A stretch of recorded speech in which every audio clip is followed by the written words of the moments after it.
क्या हुआ जब केदारनाथ के नीचे मिला 2500 साल पुराना पाताल? लोग यह नज़ारा देखकर आपके रोंगटे खड़े हो जाएंगे और इस रहस्य से पर्दा उठेगा। आज के इस वीडियो में शुरुआत करने से पहले बाबा केदारनाथ के सच्चे भक्त कमेंट बॉक्स में जय श्री केदार लिखें और हमारे चैनल को सब्सक्राइब करके बेल आइकन को अवश्य प्रेस कर लें। इस घटना की शुरुआत होती है मध्य प्रदेश के जबलपुर शहर से, जहां सुरेश श्रीवास्तव नाम के व्यक्ति रहा करते थे, जिनकी उम्र 58 वर्ष थी। उनका बचपन से सपना था कि वह 4 धाम की यात्रा करें, लेकिन पूरी जिंदगी मेहनत में गुजर गई। लेकिन बढ़ती हुई उम्र के साथ उन्हें अपना सपना टूटता हुआ नजर आ रहा था।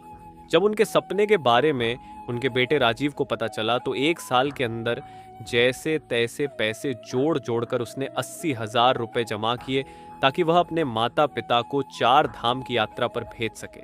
अब सभी लोग बहुत उत्साहित थे और सुरेश जी भी बहुत खुश थे, क्योंकि उनकी बेटे की वजह से उनका सपना पूरा होने वाला था। यह घटना है 15 जून सन 2013 की, जब सुरेश जी अपनी पत्नी के साथ 4 धाम के लिए रवाना हो गए।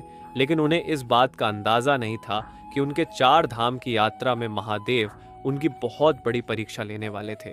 16 जून को वह गंगोत्री पहुंच गए।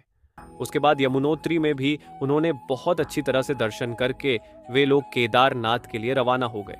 16 जून 2013 तकरीबन शाम में वे बाबा केदारनाथ के धाम पहुंचे, लेकिन वहां बहुत भयंकर बारिश हो रही थी और देखते देखते उस बरसात ने भयंकर बाढ़ का रूप ले लिया और कई हजारों श्रद्धालु उस बाढ़ में बहकर अपनी जान गंवा चुके थे।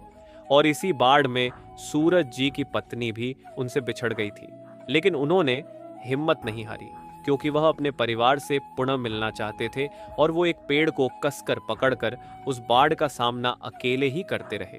जब सुरेश जी के घर पर केदारनाथ त्रासदी की खबर गई तो सभी लोग बहुत चिंतित हो गए, क्योंकि जैसे तैसे पैसे जोड़ जोड़ कर उन्हें 4 धाम की यात्रा पर भेजा था। लेकिन अब संभावना ये लग रही थी कि अब उनका नाम निशान मिलना भी मुश्किल था और कुछ ही देर बाद सूरज जी भी उस बाढ़ के साथ बह गए।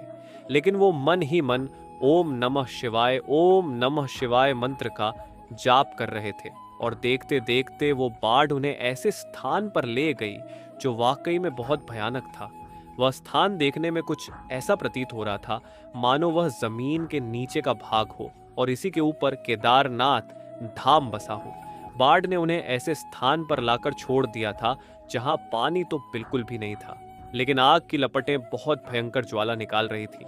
साथ ही वहां पर सुरेश जी को कई प्रकार के साए भी दिखाई दिए जो महादेव की पूजा अर्चना कर रहे थे। लेकिन कुछ ही देर में उस जगह के तापमान की वजह से सुरेश जी उसी स्थान पर बेहोश हो गए।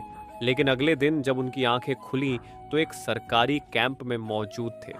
उन्हें समझ नहीं आ रहा था कि आखिर एक ऐसा चमत्कार था, शायद वह पाताल लोक था और रात्रि में उस भयंकर बाढ़ से मेरी जान बचाने के लिए महादेव ने ही मेरे साथ ही लीला रची होगी। इस घटना के बाद केदारनाथ यात्रा को कुछ दिनों के लिए बंद कर दिया गया, लेकिन सुरेश जी अपनी पत्नी से बिछड़ चुके थे और चारों ओर पागलों की तरह वो उन्हें ही ढूंढे जा रहे थे।